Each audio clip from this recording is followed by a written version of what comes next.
New York City FC played their first preseason scrimmage. We'll talk about that. And then later, the Kicking and Screening Film Festival on NYCFC Views. Turn up your volume. Because you're about to listen to The Sick Podcast. NYCFC Views. Collins approaches the shot, and New York City wins the first MLS Cup on their first try, and they're going crazy. Tiene tiro y gol! Gol! New York City es el campeón de Major League Soccer. The sickest New York City FC podcast. It's gonna be sick. All right, welcome back in. I'm Glenn Crooks, Roberto Abramowitz here. We are your NYCFC commentators. Well, a couple of them anyway. And we're getting ready for the season. And that first preseason scrimmage is the thing you focus on, and then you go from there. It was closed door. But first of all, welcome, Roberto. How are you today? I'm doing fine. Thank you very much. All good. Good deal. Well, I heard about the scrimmage Barcelona SC. So first of all, you'd say Barcelona, but of course there's a Barcelona in Guayaquil, Ecuador. And the first thing I thought of when I heard that was, remember this guy, Jefferson Mena? Yeah. The center back, the Colombian? Yes, of course. Well, he was loaned to Barcelona when he was still property of New York City FC. Eventually they cut the contract shortly thereafter. But that's what I remember. And then I also remember going to Ecuador. Number 3 in your program, if I remember correctly. Number what? Number 3 in your program, if I remember correctly. I didn't remember. I just remember Jefferson Mena. I remembered it didn't go very well for him in New York City. And hopefully he's doing well wherever he is right now, because from what Wikipedia says anyway, his professional soccer career ended in 2020. But the game, so it was closed door, no stream. We got the starting lineup on the New York City Twitter page. It was played at IMG in Tampa, where they're presently in preseason, and a 1-0 defeat. So no goals scored. Basically, Nick Cushing played two teams, as he put it, and the goal was scored off a set piece, which just brings back memories of a season ago when so many set piece goals were conceded. It was an issue. I'm pretty sure Nick used the word cheap in describing those goals at some point during the season. It got rectified a bit towards the tail end, no question about it. Finally, sorting it out, and I can't remember the exact breakdown. I just remember it had reached, I think, 13 set piece goals conceded at one point. So it was a corner kick goal, and why don't we? We have there's a very brief set of highlights. Yes. So that the club has put out, and here it is. So there's James Sands with the number 6 breaking the huddle. The goal kick from Matt Freeze. That's Christian McFarlane, not from Freeze, from Barcelona. Danny Rodriguez with the free kick there. So is he still taking free kicks this year? Yeah, well, it looks like it right now. But and remember, New York City doesn't have a free kick goal since Goody Torrenson in 2021. Just thought I'd bring that back up. There's McFarlane again on the left defending. I want to talk about him a little bit. Freeze picking the ball up. He played the first half. Barraza. And that's a goal. Yeah, there's a goal. That's a goal that was conceded. Now, there's a different angle of this that I was able to reshare on Twitter, and that's the end of the thing there.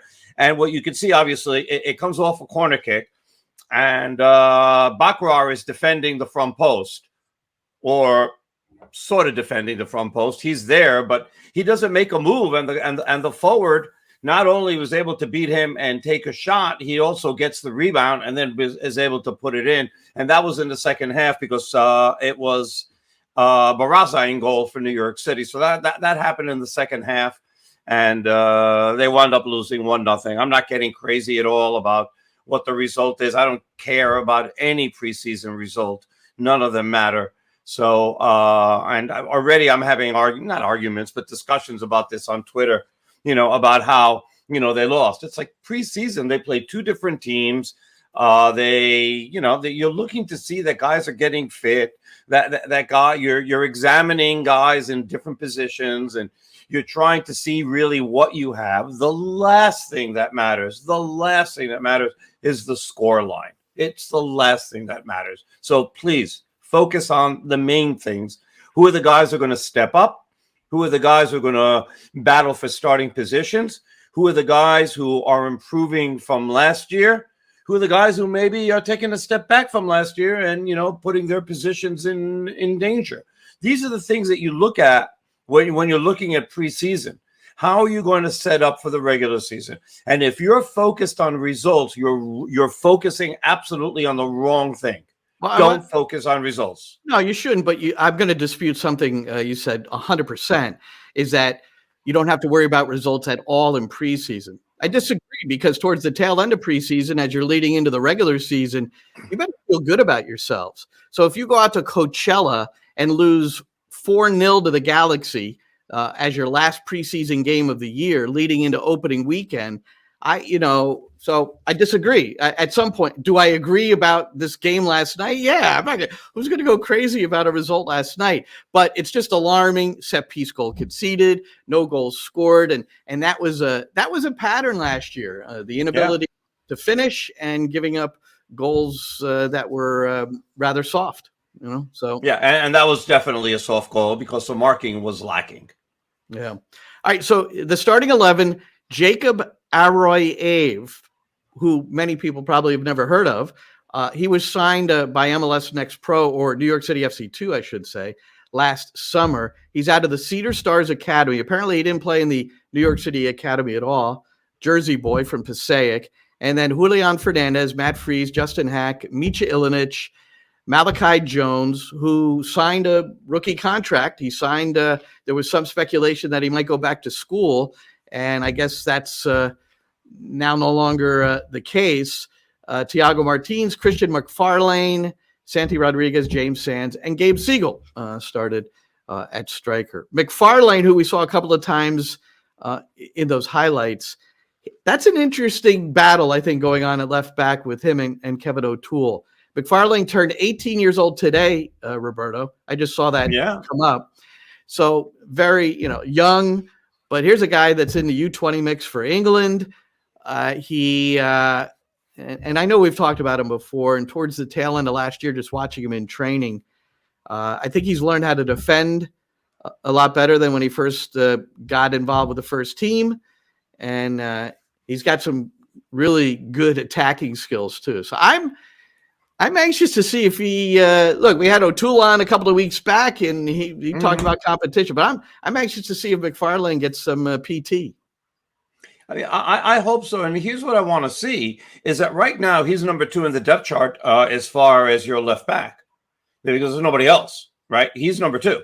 Yeah, so he's going to get a chance to make sure that New York City doesn't go out and sign anybody, that he's going to be able to not only hold on to that number 2 position, but compete for a starting job with O'Toole and wind up pushing O'Toole. Now, if he's got the attacking chops that you say, because I haven't really seen him play.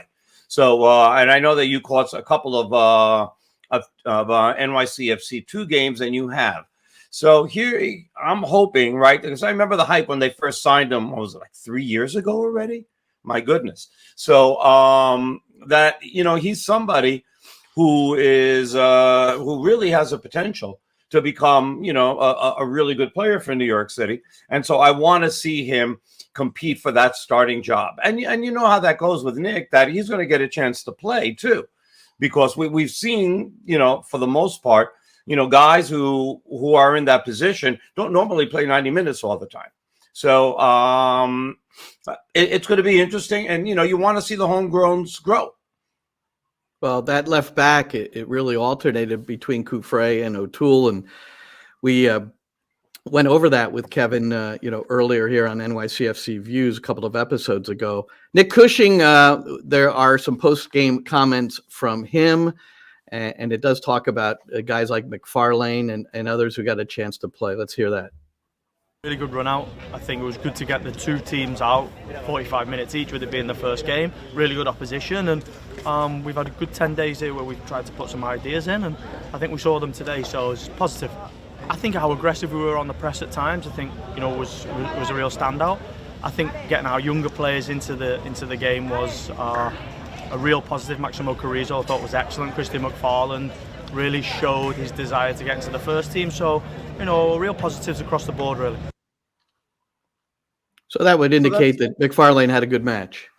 Yeah, he did. And Maximo Carrizo, remember Carrizo last year at 14 years old, he was the starting 10 for New York City throughout all of preseason. And then once the regular season started, he went to NYCFC 2 and played there and played very well. So, I mean, here's going to be another young kid. What is he, 15 and change now, maybe 16 at this point, that, that's going to get hopefully a chance to play. I remember that the original thought last year with him was that towards the end of the season, he was going to get a chance to get some minutes. But the way the end of the season happened, New York City just couldn't afford to do that at that point. So he got, he basically only played NYCFC 2 minutes. So we expect to see him get a cup of coffee here and there with NYC this year.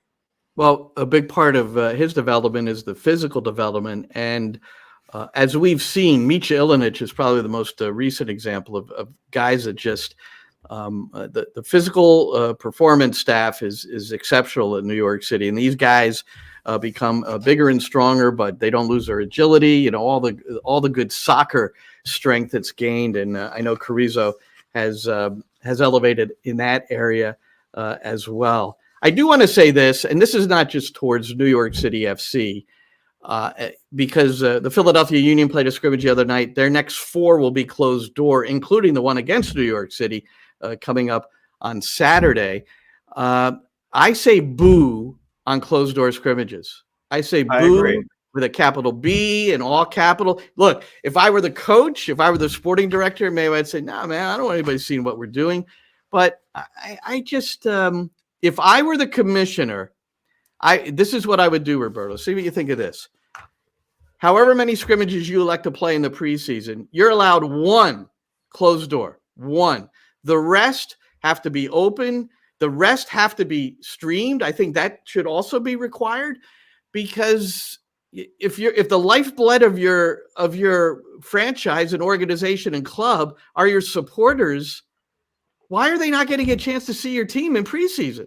Not only that, it's terrible marketing. This is not just New York City driven. This is across the league. Right. And this is terrible marketing, because you're instead of being out there and open and, being talked about for good or bad, because again, love me, hate me, don't ignore me. And that is like the 3 tenets of anything that you want to be popular, right? And so if you're hiding the information and you're hiding all these things, you're playing behind closed doors, you're not getting the information out. There's no way for the fans to find out what's going on. There's no interest. And you want to be able to develop interest. You want to be, that's part of marketing, right? Of marketing the team and developing interest. Do you think that, you look at spring training in baseball, there's nothing closed about that. They play a whole month and a half every day, everybody's invited. And that's great marketing for baseball. If you go to spring training, it used to be great. Where did the Dodgers used to train? Vero Beach. And they didn't have anything. You could walk. Tommy Lasorda was riding around in a cart. He would stop and talk to you. It's not quite as open now, but it is. You could walk around and talk to players at spring training in baseball. I agree. And one last thing I want to say. Yeah. One last thing. It sort of reminds me of The Incredibles? Do you remember the movie The Incredibles? No, you don't. Okay, you did. But most of the people who are watching us do. Okay? And it comes down to this. You know this? Hold on. Yeah. It comes down to this. If everybody is super, nobody's super. And what I mean by that is, if everybody has open practices or open games and not closed door scrimmages, that means that there's no advantage for anybody. So everybody's got to have the same thing. So if you want to go in SPA, you go in SPA. And if you don't want to go in SPA, you don't have to go. Everybody does what they want. Okay. But if everybody has open practices, as you say, mandated, then nobody has a disadvantage. Okay. Nobody does. And so it's good for everybody, and it's better for the league. It's better for soccer and for MLS to get more attention, which it desperately needs. They need to bring, I mean, I know they've got Messi, but you can't put all the eggs of that league in that basket alone, because Messi's only staying for another, 2 years? Okay. Hopefully he stays healthy. And then after that, what do you have? We've seen what happened with PSG once Messi left there. All the followers that they had on social media and everything, they all left. They're gone.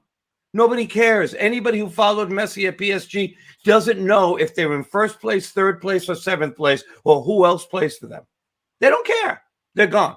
That's what's going to happen with MLS once Messi leaves MLS, for the most part, unless they're able to do something else to create interest.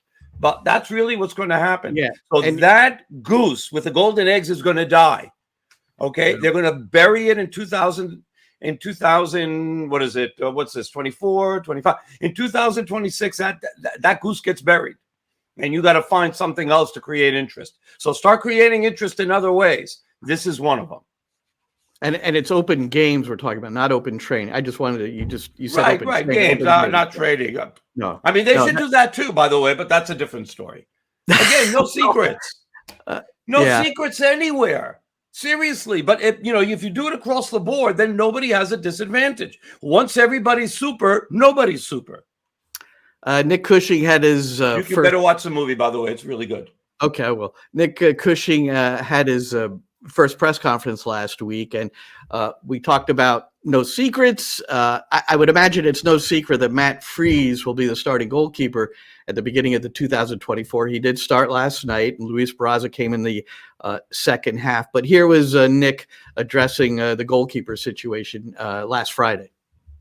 I think ultimately that in pre-season, everybody comes back with a real enthusiasm and a real desire, and Luis Barraza is no different. We've got Alex Rando as well here with us, that our MLS2 goalkeeper that is training incredibly well. And then you got Matt that, of course, finished the season. The goalkeeping department is always going to be one that's competitive, and I get it. We want to have a number one, and I'll be honest, I don't see the change of goalkeepers like we had last year. We will probably go with a number one, but on day 5 of pre-season, it's pretty difficult for me to say we're going to go with this guy. But Matt finished really strong, but I'm proud of Luis. It's tough to take when you lose your spot like that, and I'm proud of Luis the way he's come back. He came back in excellent condition. So he didn't give Matt Freese the number one there, but the leaning, of course, is going to be Matt Freese. He started the last 8 games of the season, had 4 clean sheets, and unless something happens between now and then, I don't think a preseason, unless there's something dramatic going on, would ever change the thinking that he'll be in goal. You brought up Messi, and I just want to bring this up very quickly, and maybe the specific New York City FC ticket situation, but I've been following CF Montreal closely. So they've sold out their season tickets, okay? Now, if you were smart and if you got in on that and bought your season ticket, the lowest price season ticket is, I think unofficially, $450 at Montreal for the season. For the season, yeah, and you could sit anywhere in that stadium and see well. You don't. That's perfect. It's a beautiful viewing stadium. They have a package now, a 6-game package, which includes the Messi game, which starts at $1,000. So if you bought a season ticket at the right time for $450, you're getting 17 games where this Messi package is $1,000 for 6. This has to be. I wonder if this is happening in different parts of the MLS sphere, where these small packages are overlapping the original season tickets, or with the season tickets adjusted for the full 17 games. What happened on your end? My end, my season tickets basically remain the same. They, it's what they have is called dynamic pricing. So not every game is priced the same. As a season ticket holder for any sport because they have this for the Rangers and the Knicks and everything else. I hate it because it's not fan friendly the way I look at it. But it is what it is. So,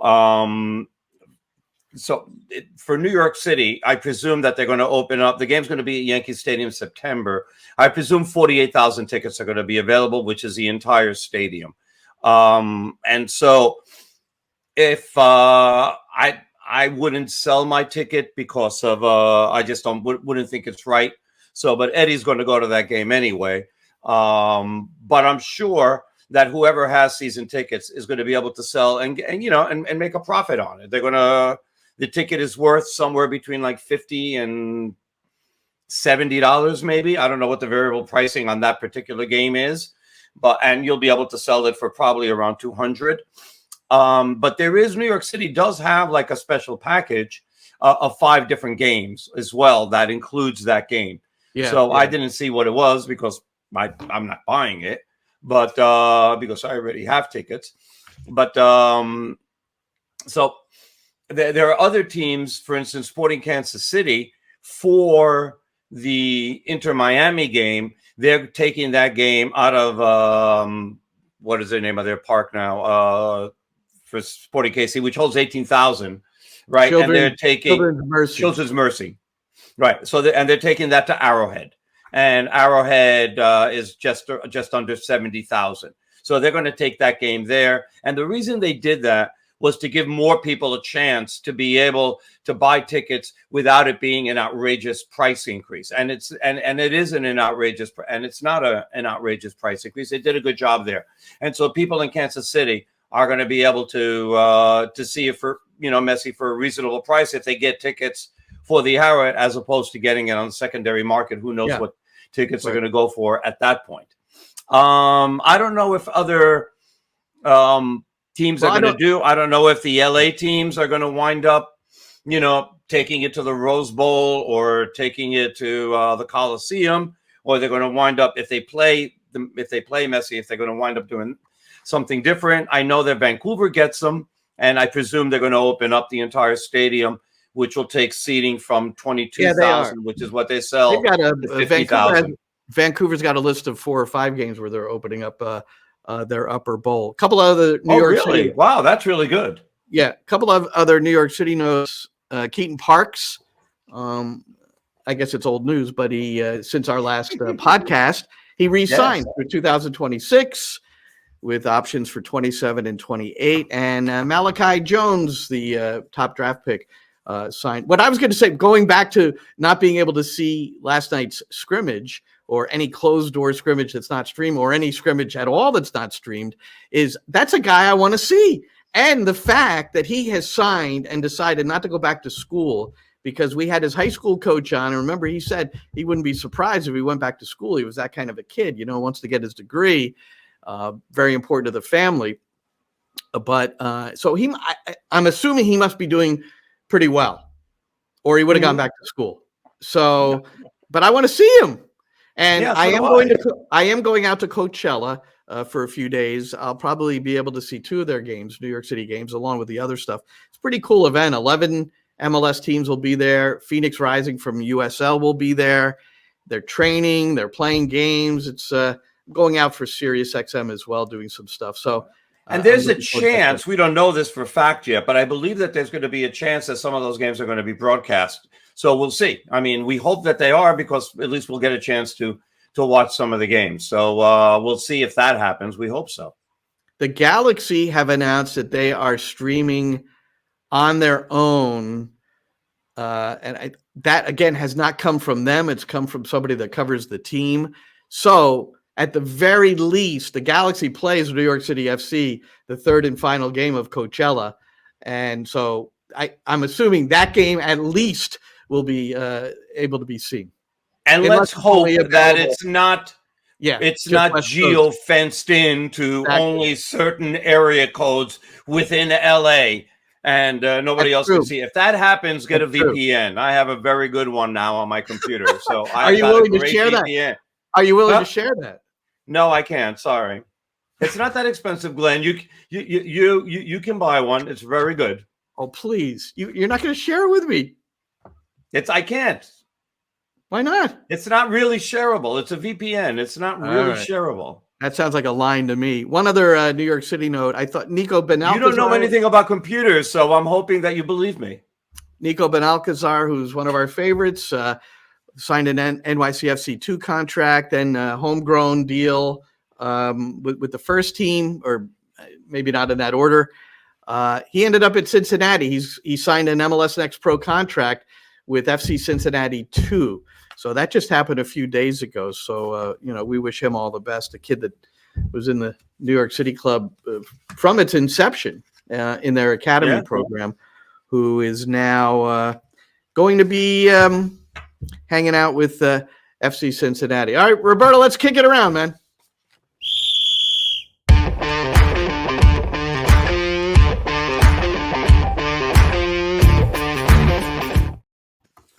All right, Roberto, before we get to kicking and screening, I spoke to Greg Lalas, who's one of the co-founders, and it's a real cool New York City event. You like film festivals? I like film festivals, man. Yeah, kind of fun. I've been to one of their film festivals. Well, remember we saw the Tijuana one a couple of years back. Well, we bring that up right at the top because that was the first of the many that they have shown that I had seen, and then got a chance to talk to the director. But the U.S. men's national team played recently, Slovenia, and we had a New York City player on either side. Let's see that picture. This was, I don't know if this was pregame or postgame. Kind of looks postgame, I believe.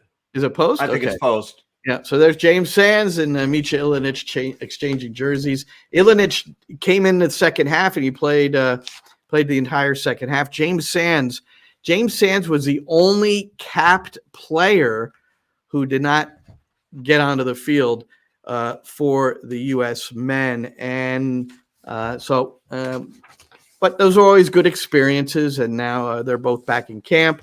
They both played in that scrimmage yesterday. All right, Roberto. Ilinic, hold on before you go. For Ilinic, I mean, it's a milestone moment because that's his first cap for the senior national team. He was the only MLS player that was actually called up. So for Slovenia. So good for him. He had only played in the youth national teams for Slovenia, but that was his first cap ever for the senior team. And congratulations to Micha. Absolutely, and they've got Euros. I mean, he's got a chance to play in some pretty cool competitions coming up soon. All right, let's get to this piece. My chat with Greg Lalas and the Kicking and Screening Film Festival coming to New York City soon. The Football Cafe in New York City is going to be hosting this year's Kicking and Screening Film Festival, and it's spectators being treated to feature film length, shorts, great stuff. Thursday, March the 14th, Friday, March the 15th, and Saturday, March the 16th. And one guy who has spent countless hours, along with his co-founder, on this project is Greg Lalas. He's the chief marketing officer for United Soccer League, but spends a lot of time gathering these films, deciding who's going to make the cut, and then bringing them to us in New York City and also across the country. So for the purposes of today, he's a co-founder of Kicking and Screening, Greg Lalas. Let's bring him up. There he is. Hey, Greg, what's happening? Same thing, right? Another year. Here we go. Year 15 of Kicking and Screening. Year 15. Now, we have an annual discussion, but it hasn't been over 15 years. It was the first film I remember seeing from your group. I came into New York and watched it, and then interviewed the director, Chris Cashman, was Club Frontera, the story of Cholos and Club Tijuana. And it was really fantastic. And it's really those kinds of stories that you've really focused on over the years, yes? Yeah. I think my co-founder, Rachel Marcus, who you mentioned in the lead-in, she and I have always been thinking about this as there's an audience for soccer films out there, and there is an industry of soccer films out there, but the two don't always meet. And so our goal has always been to play the middle person in that, to try to make those connections for it all. And so being able to, bring a film like Club Frontera or whatever the film might be to an audience of people who will really appreciate the storytelling in it, that's the biggest thing, right? Because Club Frontera, it's not getting on Netflix. It's not going to your, local Cineplex kind of thing. So if our goal very often is to say, how do we marry up a great story with an audience that's out there? And I think that when you remember something like that yourself, even Glenn, right? Or if another person emails us and says, "Oh, I remember this film that was so great," that's the thing that really gets us going and motivates us a lot. I'm sure a lot of people are emailing you and saying, "It's a great film. Where is it? How can I find it?" And I remember in our early discussions, that was always, the distribution of it was always a challenge for you. So how's that going as far as getting these films, getting more eyes on these films, I guess? Yeah, I think that it's still a struggle, right? The reality is over the last 15 years that we've been doing kicking and screening, the content world has exploded, right? There's more content and more platforms and more channels out there for everything.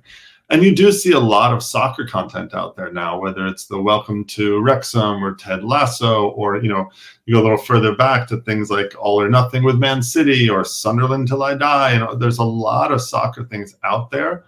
But just like the actual film world, there's still plenty of indie filmmakers out there doing things.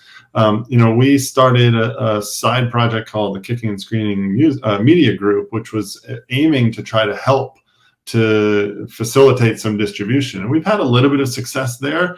It's been probably a little bit harder than we maybe thought.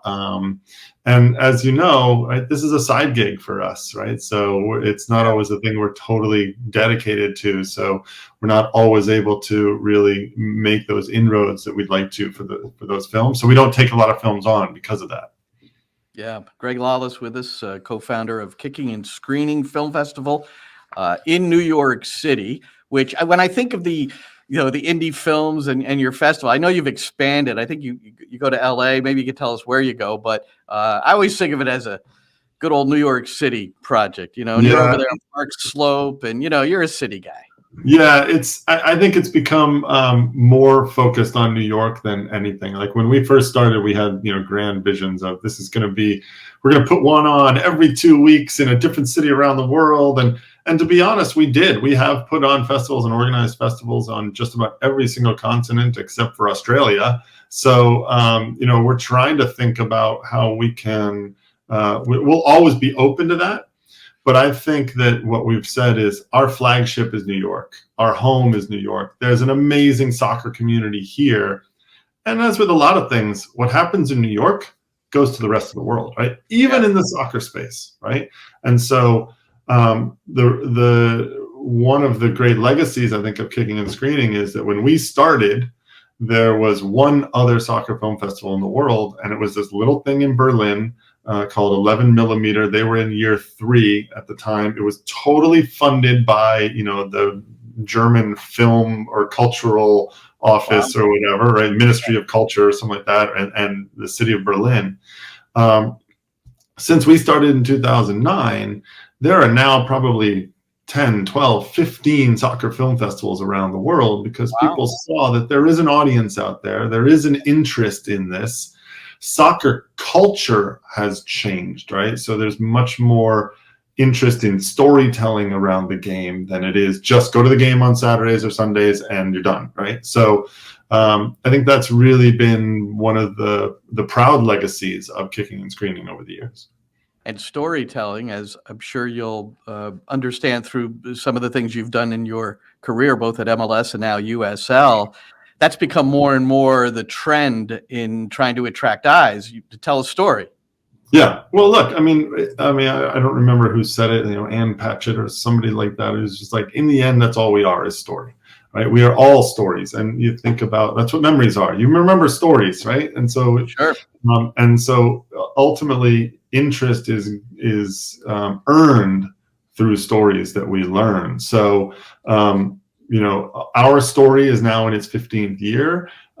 It has moved around the city. But it's I think come through. And so as people get that and more platforms are out there for people to tell stories, it just ultimately is growing the game. And I think it has a big part of the explosion of soccer in America is people now know the story of soccer in America, and that they realize there are so many great stories out here that can make somebody care about it.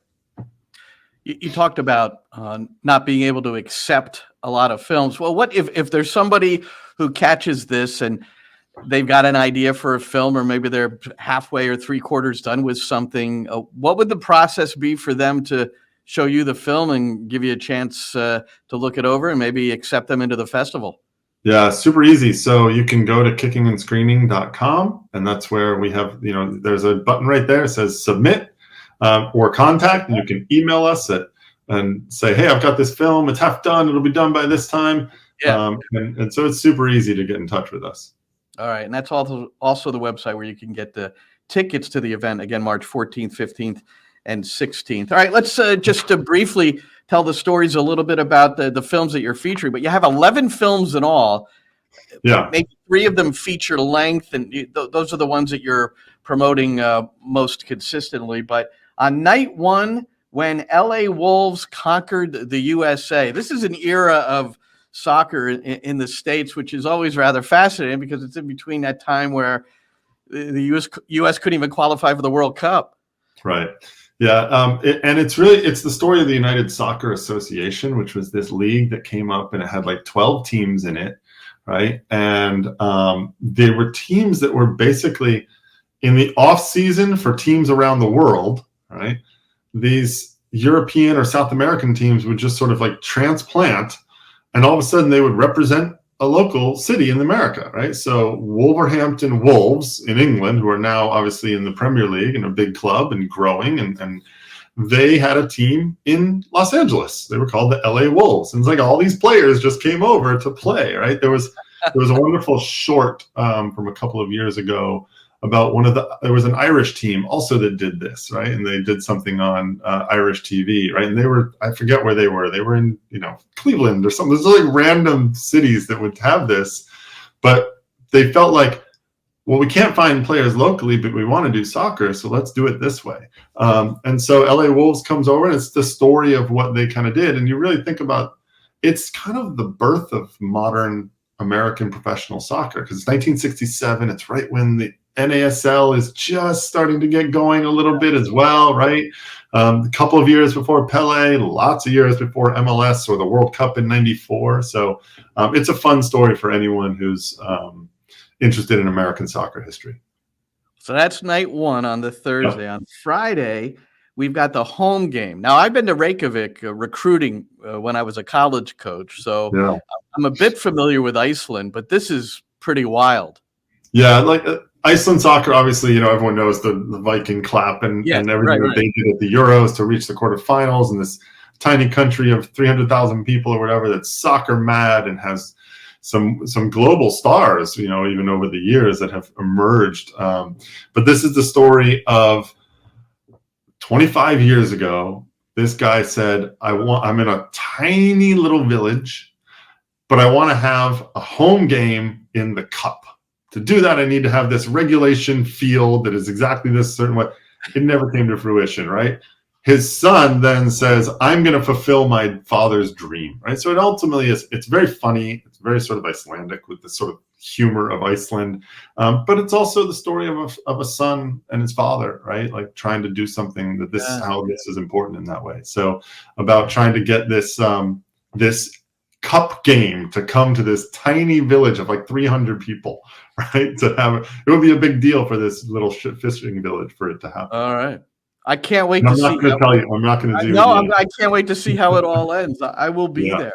And on night 3, the United Way. Now, this is Manchester United. There have been a lot of films about Man U, whether it's about Sir Alex or Busby's Babes or the tragic air crash. There's myriad.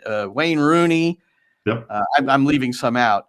But what is special about this one? Well, first of all, it's Eric Cantona's version of Manchester United. Well, so Eric Cantona. That's almost enough said. I mean, look, he was, in many ways, Eric Cantona's arrival at Man United in the early '90s, right after he had done very well at Leeds, and then he comes to Man United just as the Premier League is starting to kick off. Like, he ends up being such an iconic figure for that club. And, you know, in some ways, you know, is Alex Ferguson really Alex Ferguson without what Cantona brought to that team at that time, right? So, and he's obviously become an amazing personality. He's deeply into film and telling stories. And he's, you know, I just watched a Netflix show or Amazon show or something with him where he plays a villain, right? And some sort of mafia boss, right? So he's into, he clearly is into storytelling. He's very philosophical about the way he approaches things. So this is his story, right? And it's a story of how he views Manchester United, how his self-perception of his role with Manchester United, and he's the presenting, the presenter, the executive producer on this. It's actually made by a guy named Matt Hodgson, who's the director. And Matt Hodgson was also the director of a great film called 4-Year Plan, which was the story of QPR when they had sort of this rich guy come in and take over. Wonderful film. So he's in the soccer space. He understands English soccer. And so this is a great film. Does Cantona at all go into his relationship with Sir Alex? Yeah, I mean, it's part of, you know, it's obviously clear, but I'm not going to give it away as well. No, that's fine. Right? So, I just want to make sure he touches on that. Well, that's great. So, so those are the 3 nights, again, the 14th, 15th, and 16th. And for tickets, and that's closing night, right? So, that, like as always with closing night, we have our closing night party right afterwards. So we're super excited to be going to Football Cafe downtown. It's sort of a relaunch of Football Cafe, which is obviously this cultural center for soccer in the Lower East Side, founded by Kyle Martino, former MLS and U.S. national team player. And we're really excited about this because they had kind of a soft launch last summer, and we're sort of like that coming out party again for who they are and what they're all about. That's wonderful. Football Cafe sounds perfect. And in the past, we've had Q&A with the directors, some panel discussions. Do you anticipate that sort of thing going on?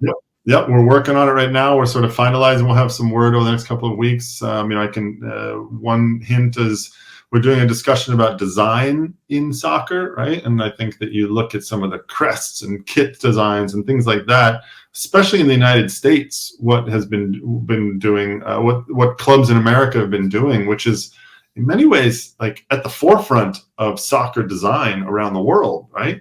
So we're going to do a little bit of this panel discussion with some designers coming in to talk about the work that they do and how important it is. Everybody seems to love kits, Greg. I mean, I think that's a good one. Kit culture is a big deal. We've talked about kit culture a little bit over the years as well, and you know we had Simon Doonan on not too long ago to talk about kit culture and just the soccer fashion element of it. So this one we really want to lean into like crest design and kit design and this idea of design. So talking to a couple of relatively globally renowned designers about the work that they do to how do you create a crest? How do you know it's going to resonate and not resonate? You know, so things like that. Yeah.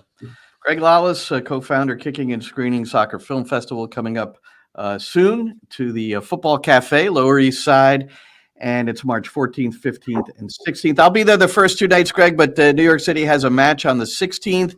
I'll be doing the commentary, so I'm gonna have to go to that. Yeah, I'll miss the party too. Well, maybe the game will end soon enough I can fly. You know. There you go.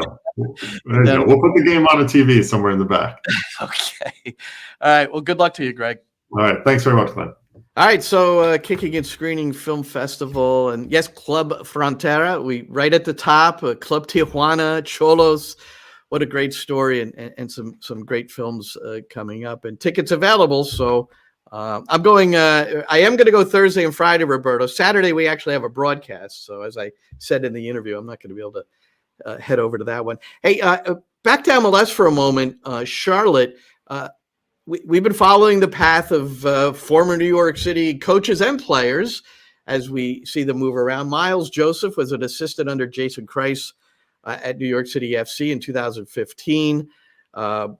Played for the Red Bulls. You know, he's a guy that's been around this area quite a bit throughout his soccer life. He's going from Portland, so he was an assistant in Portland. Phil Neville now the head coach, and it was just announced that Charlotte has hired him and Dean Smith as the head coach as the associate head coach at Charlotte. So congratulations to Miles. That's a nice move for him. And it's the second assistant that Phil Neville has lost. Interesting. At first, it was, Miles was staying. Jason Kreis, although it was never formally announced, but it was beyond assumed that he was going to be Phil Neville's top guy again, like he was at Inter Miami. But then Kreis went back to Real Salt Lake. So Neville is down 2 assistants right now. And then the other interesting part of that, of the Charlotte thing, Tommy Wilson, who's a pretty legendary figure in the MLS Academy realm at Philadelphia. I mean, they're what a highly regarded academy where their players are at now. He, after 10 years, left, and now he's the technical director of Charlotte FC. So Charlotte with a couple of pretty big coaching moves. Yeah, that sounds pretty good. I saw yesterday from Jonathan Tannewell that Alejandro Bedoya is probably going to come back to the Philadelphia Union. So that's great. Love him. I think he's just a great player and a great personality in the locker room, head in the right place. I mean, he's a real leader. So I don't know how much he can physically contribute on the field. Obviously, he still has gas left in the tank. If not, Jim Curtin wouldn't consider him, but he's probably coming back to Philly. So that's great news. What else is out there? Oh, so the other thing, let's cross the border. Brandon Vasquez. In his second game for Monterrey, scored his first goal last night, even though they wound up tying Querétaro 1-1. But a beautiful headed goal by Brandon Vasquez. So second game, gets his first goal. Good for him. So happy for him. And then Chicharito Hernandez, who after 4 years at the LA Galaxy, 2 of them that were very good. So one was excellent. The other one was really good. That was the third year. First year was pretty horrible. Last year was doing okay, and then he got injured, and then he didn't play the rest of the year. That was his 4-year stay in LA. But 2 of the years were really good. So now at 35, I believe, he re-signs with his childhood club Chivas. Let's see how much he's got left in the tank, and we'll see what he does there. And he will be with former San Jose Earthquake Cade Cowell, who now is with Chivas, made his debut, played about 25 minutes or so, and did a pretty good job by all intents and purposes, even though they lost 1-0. He created a lot, and they think he's going to be a handful for Mexican defenses, even though he's only 20 years old. And, a little bit of controversy over the fact that he's an American, and he's basically admitted that he really identifies as an American as opposed to, someone who's being Mexican-American. He's got Mexican family. So, somebody who identifies a little bit more on the other side. Chivas is sort of like had this line of what they would allow as far as, non-Mexican players, because they've been a Mexican-only team since for close to 100 years. And when before they would say you either had to be born in Mexico or born from Mexican parents, now it's sort of a little bit different. And so somebody like Cade Cowell, who does have Mexican blood, can go and play there. And they have not asked him to renounce the U.S. national team like they did Alejandro Sendejas when Sendejas went there from FC Dallas. So it's interesting to see what's going on over there. Look, from an American perspective, as opposed to the Mexican perspective, which is extremely nationalistic, I just find the whole idea of a Mexican-only team pretty horrific, especially in 2024, as I did in 2023 and years beyond that. But it's still a thing, and it's not the only place in the world. Atletico Bilbao in Spain does the same thing. There's something very romantic about that, Roberto, and I love what Bilbao does, and they have adhered to it. Is that only players that either were born and raised in the Basque region or were developed there. So they could be different nationalities, but if they were developed, in their youth system, then they can play there too. Like I said, there's something about that that's warm and fuzzy. I don't know. I like it. I find it the contrary, but so be it. Either way, a little bit more reason to tune in your local, whenever you get a chance, Mexican broadcast, because you've got a lot of American players there now. Cowell in Chivas. In Monterrey, you've got just Brandon Vasquez. In America, you have Alejandro Sendejas, who's playing really well over there. He's like such an important player for America. He's won basically the starting job, although he didn't start last night, came in the second half and got a hockey assist on the second goal. But he's playing really, really well. And there are other American players there as well. Sebastián Saucedo playing for Juárez. And there are others. So, good chance to check out Mexican League soccer. And then there was something else that I wanted to talk about. Oh, yeah. So Univision and Charter Spectrum, that's a cable system that I have that charges a ridiculous amount of money for my cable package. It's absurd. But they've signed a deal where where they've renewed, and you're not going to get any blackouts or anything like that. Sometimes they pull channels. So they've signed an agreement, a multi-year agreement. But part of that agreement is that they're going to have like a VIX, like VIX Plus. There's a separate VIX Plus. But if you're a subscriber to, depending on the package that you have from Spectrum, you'll be able to get that for free. So there's not going to be any Mexican games that are broadcast on either Univision, Unimas, TUDN, or VIX that you're going to miss, which right now you are. So that's good news too, if you're interested at all in Mexican soccer, which you should be, because Leagues Cup comes up in summer, and you want to know who you're playing. And contact Roberto directly if you would like to get his VPN, so you can see all. Yeah, kinds that's not of happening. Oh, I have another idea, by the way. I have a solution for Leagues Cup. A temporary solution for Leagues Cup. Are you ready for this? Sure. And then we have to close. People are sick of listening. Yeah, I know we do. Today. But yeah. I got this stuff. It comes to my mind. I want to be. Where am I sharing it? No, nobody responds to my Twitter, for crying out loud. God forbid you ever read it. Anyway, so here's the deal. I feel that Leagues Cup is very unfair to Mexican teams, obviously, because they don't get to play home games.